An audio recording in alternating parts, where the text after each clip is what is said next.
Here's a hot take. Your fancy cloud AI might be draining your wallet faster than your latest online shopping spree.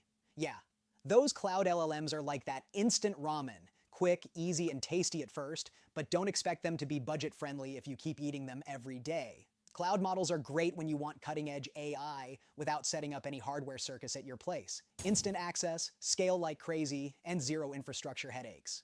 But spoiler, every single token you send out is quietly siphoning off your cash, and your precious data is vacationing in someone else's server. On the flip side, running models locally is like building your own ramen empire. Takes work up front, requires hardware, but then your costs flatten and your data stays locked down tighter than Fort Knox. Here's the real hack nobody shouts about: hybrid setups. Keep sensitive or heavy workloads local and fling the occasional customer chaos to the cloud.